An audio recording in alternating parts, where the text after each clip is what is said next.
Bonjour à toutes et à tous et bienvenue sur Actual Foot pour ce sixième épisode de cette série. Ici, la Coupe du Monde 2026 et aujourd'hui, destination particulière. Après le petit poussé de Haïti, il y a un plus petit poussé que ça. Bienvenue à Curaçao. Alors là, les gars, je vais pas m'attarder sur la prononciation mi-portugais, mi-néerlandais, je sais pas quoi. En tout cas, 3 secondes pour deviner la capitale de Curaçao. Eh bien, c'est Willemstad, la capitale de Curaçao. Alors, tous ceux qui ont trouvé la bonne réponse, code promo 10 euros. Envoyez-moi vos liens 10 euros chez Jiffy.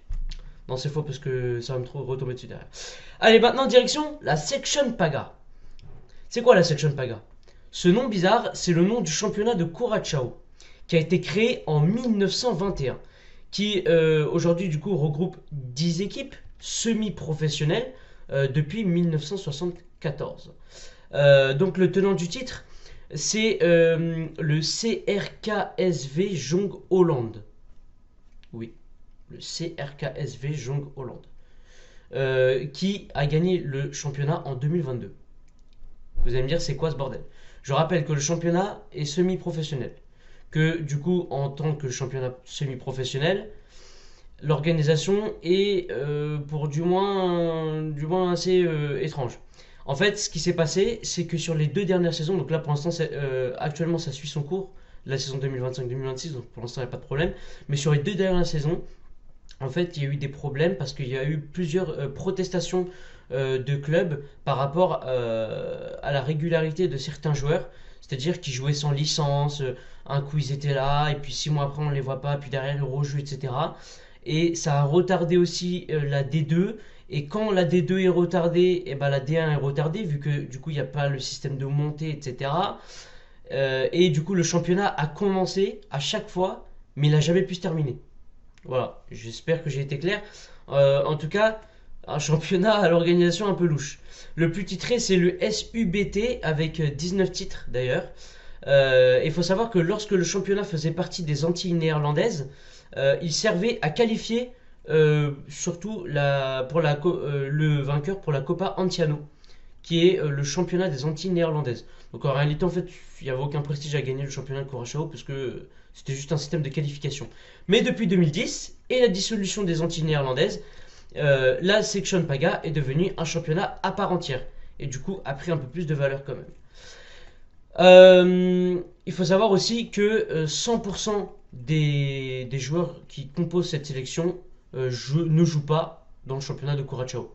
Vous allez me dire, heureusement, parce que sinon, comment ils auraient fait pour se qualifier à la Coupe du Monde? Et je vous dis, je suis d'accord. Maintenant, direction la sélection et son histoire.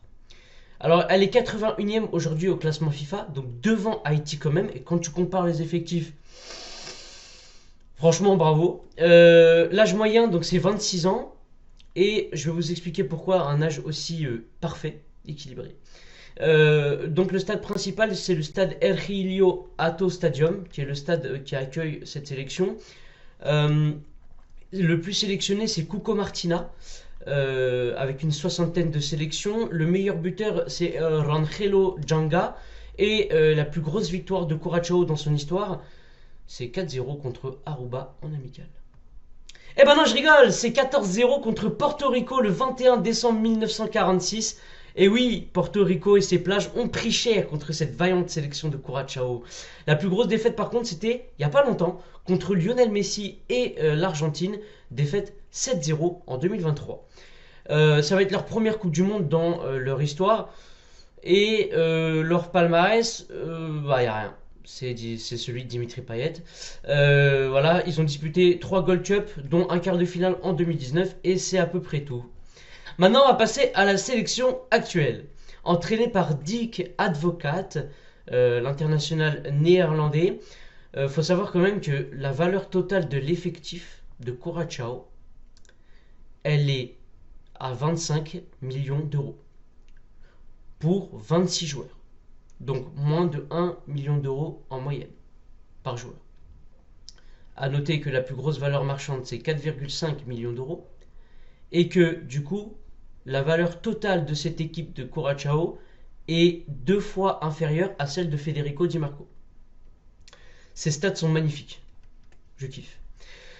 Donc, le programme pour la Coupe du Monde de Curaçao, il est simple.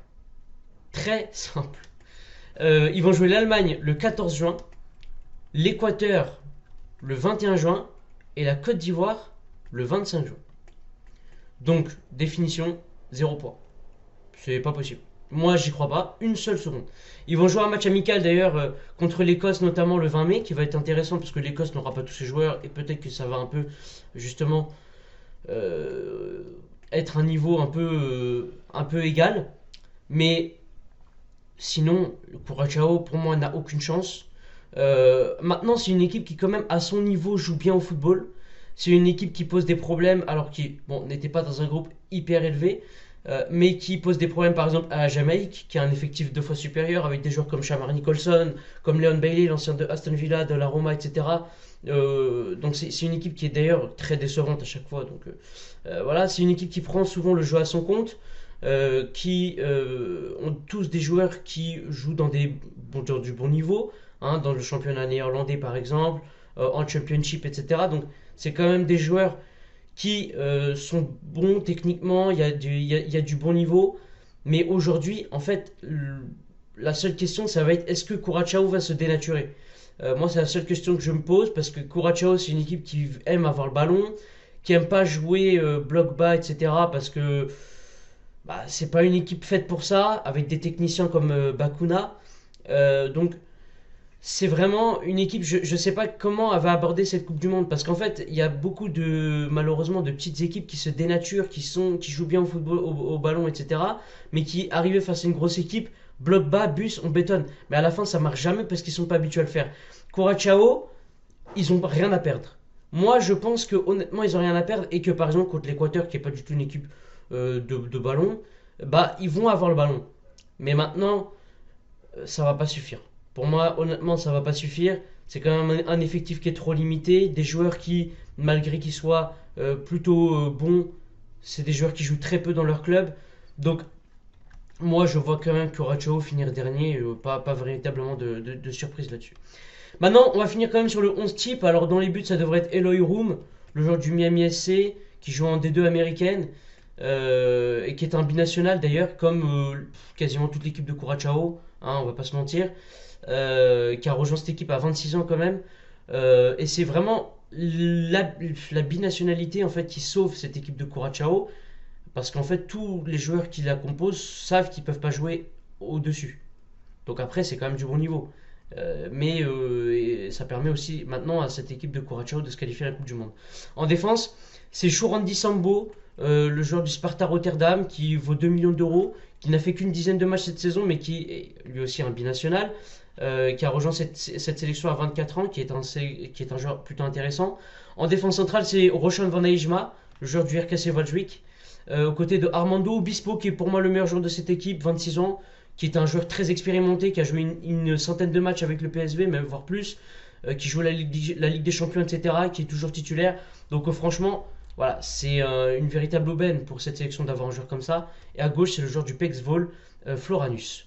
Au milieu de terrain, c'est Comenencia, qui a 21 ans, le petit milieu de terrain de Zurich, qui est quand même un bon petit joueur, aux côtés de Leandro Bacuna, qui est vraiment le joueur clé de cette sélection, aux côtés de Juninho Bacuna, de Gaziantep, qui vaut 2,2 millions d'euros. C'est deux joueurs très, très techniques, avec un beau toucher de balle, et justement qui sont faits pour cette équipe de possession. Et en attaque, c'est pour moi Sonjay Hansen, le joueur de Middlesbrough, qui va jouer aux côtés de Jordi Paulina en pointe, le joueur du Fortuna, du Borussia Dortmund, qui joue en équipe de réserve du Borussia Dortmund. Et à gauche, c'est Kenji Gore du Maccabi Haïfa. Voilà. Et à noter que Jordi Paulina, c'est deux sélections de 2 buts, hein, et que malgré qu'il y a une concurrence quand même à son poste, je pense que il va démarrer titulaire, parce que vu ses performances. Voilà. Et sur le banc, bon, Jürgen Locadia, à surveiller, Kevin Felida, peut-être aussi, attention, Thaïs Chong, que j'ai pas mis titulaire, qui joue à Sheffield, qui est la plus grosse valeur marchande de Curaçao. Mais voilà, bon, c'est pas un effectif qui est quand même exceptionnel. Voilà, j'espère que cette vidéo vous aura plu. N'hésitez pas à commenter, liker, à partager, à vous abonner. Je vous dis à très bientôt pour le 7e épisode de cette série, ici, la Coupe du Monde 2026.